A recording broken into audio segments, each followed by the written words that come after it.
Manafort, now serving a federal prison sentence in Pennsylvania for various financial crimes, is scheduled to be transferred to New York City's notorious jail complex on Rikers Island to await trial on state charges related to his past financial dealings.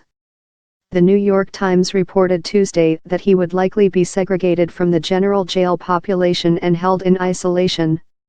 Reacting to the news on Twitter Wednesday, Cortez, whose district includes the island in the East River where the complex of jails is located, called solitary confinement torture and said Manafort should be released, along with all people being held in solitary. A prison sentence is not a license for torture and human rights violations, Cortez tweeted. That's what solitary confinement is. She elaborated on her position in a follow-up tweet.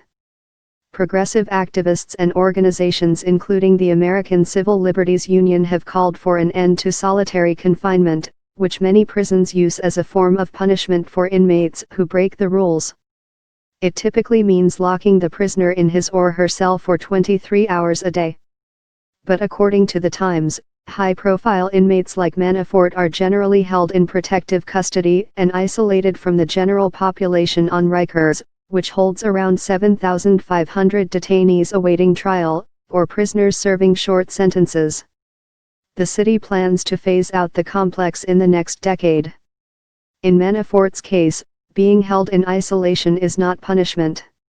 It would be for his protection.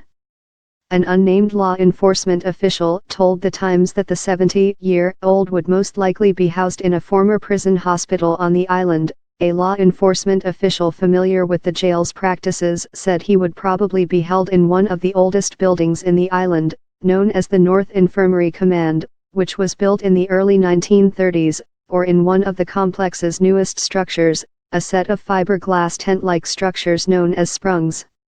Cell blocks in the Infirmary Command have 8 cells and a day room with a television on each tier, the official said. The inmates are not locked in their cells during the day. Manafort was convicted last year on federal bank fraud, tax, and conspiracy charges in a pair of cases related to special counsel Robert Mueller's Russia probe. The conviction led to speculation that Trump may pardon Manafort, who Mueller said lied to investigators. In March, the Manhattan District Attorney brought a new case against Manafort, charging him with 16 felonies, including residential mortgage fraud.